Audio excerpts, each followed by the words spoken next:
kedatangan Gubernur Jenderal Stamford Raffles dari Inggris ke sini. Dia berminat untuk membuat sebuah botani yang dimana tamannya bergaya Inggris klasik. Dia juga meminta bantuan di London, yang kemudian inilah awal mula dari Kebun Raya Bogor.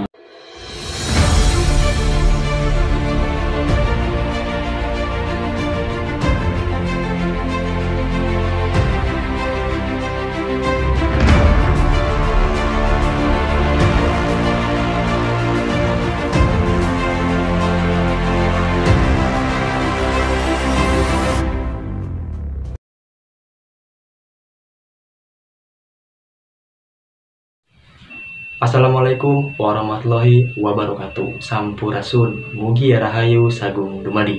Wilujeng Sumping di Pakuan Pajajaran Channel bersama saya Iqbal. Halo guys, apa kabar? Kembali lagi di video sejarah yang dimana pada kesempatan kali ini saya ingin memberitahukan beberapa cerita asal usul dari Kebun Raya Bogor atau yang lebih dikenal dengan nama Botanical Garden. Seperti apa ceritanya dan seperti apa kisah menariknya, tonton terus sampai akhir. Ya intinya kita sama-sama belajar aja sih ya. Dan buat kalian yang baru masuk dari channel ini, jangan lupa untuk menekan tombol like, komen, dan juga subscribe-nya. Kebun Raya Bogor adalah kebun raya terbesar di Indonesia. Luasnya mencapai 87 hektar dan memiliki 15.000 jenis tumbuhan, yang dimana tumbuhan yang paling terkenal adalah bunga Rafflesia. Kebun Raya Bogor ini salah satu kebun yang tertua di Indonesia, bahkan bisa dikatakan paling tua di Indonesia. Karena dari sejarahnya pun kita melihat dari atau kita istilahnya kembali ke masa lalu.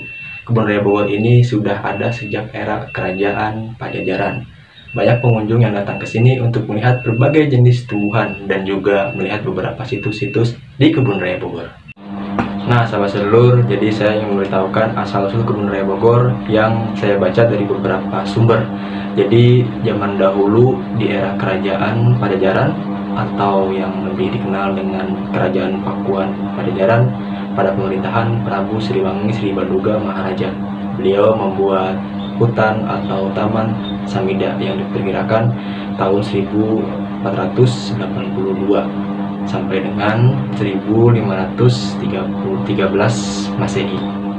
Jadi fungsi Kebun Raya Bogor ini dahulu ya di era Kerajaan Pajajaran sebagai istilahnya tempat berburunya Raja Pajajaran dan juga sebagai tempat istirahat atau kalau sekarang mah disebutnya petilasan gitu. Jadi Kebun Raya Bogor ini memang menjadi salah satu pusat istilahnya tempat yang adem bagi masyarakat Pajajaran di masa lalu. Nah, kalau untuk kesini-sininya di zaman penjajahan Belanda, Taman Kebun Raya Bogor ini sebetulnya dilestarikan lagi oleh Gubernur Jenderal Inggris yaitu Thomas Stamford Raffles. Dan sebelum Stamford Raffles datang ke sini, memang orang-orang Belanda juga sudah datang ke Kebun Raya Bogor, dan salah satu buktinya yaitu pembuatan Istana Bogor yang dibuat oleh Gustav Baron van Imhoff. Sahabat sedulur, Raffles juga tidak sendirian, dia ditemani oleh istrinya yang bernama Olivia Raffles. Akan tetapi pada tahun 1814 Olivia Raffles meninggal dunia dan dimakamkan di Batavia. Sebagai bentuk rasa kasih sayang Raffles terhadap Olivia, mendirikan sebuah monumen yang sekarang kita bisa melihatnya di Kebun Raya Bogor. Jadi awal mulanya Kebun Raya Bogor ini ide dari seorang biologi yang bernama Ebner.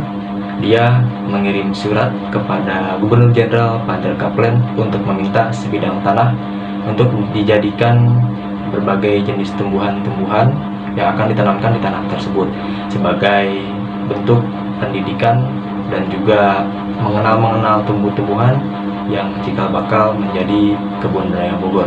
Banyak jenis-jenis tumbuhan yang tertanam di Kebun Raya Bogor, dari mulai yang besar maupun yang kecil, dari mulai berbagai-bagai jenis-jenis bunga yang indah, dan juga taman-taman di Kebun Raya Bogor ini yang sangat tertata rapi dan juga bersih.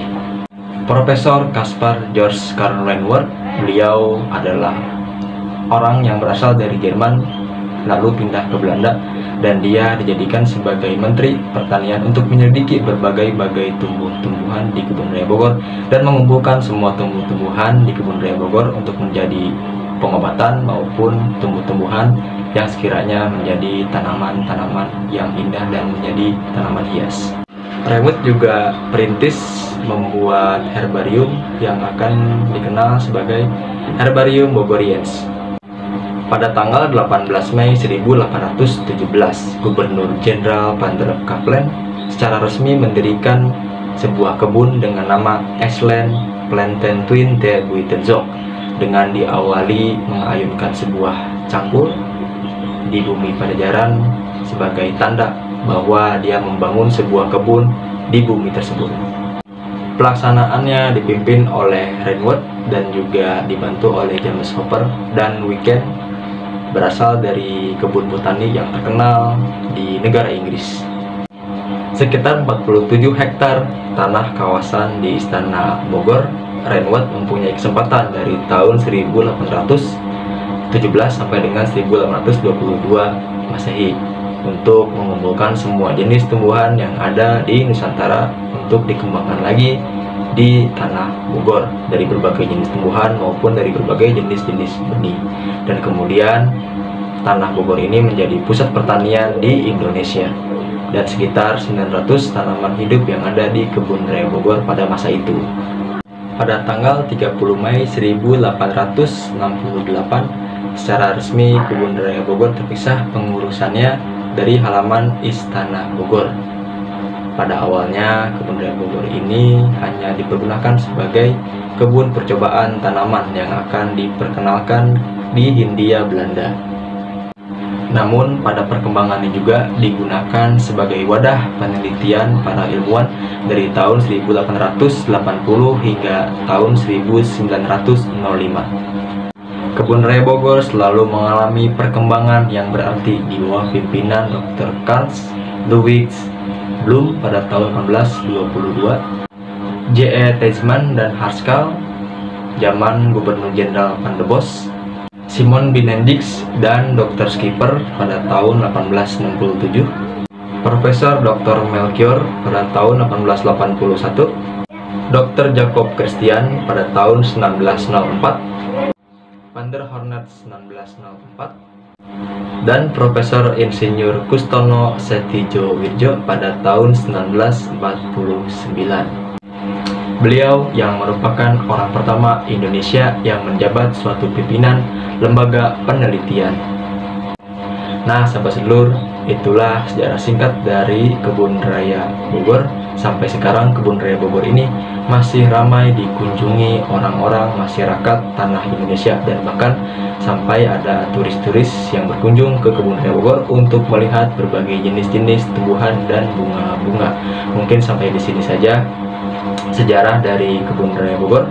Terima kasih sudah menonton video ini, dan jangan lupa untuk menekan tombol like, komen, dan juga subscribe-nya. Mohon maaf jika ada kekurangan dan juga kelebihan dari video ini. Saya Iqbal Mansah dari Pakuan Pelajaran Channel. Wassalamualaikum warahmatullahi wabarakatuh. Sampurasun.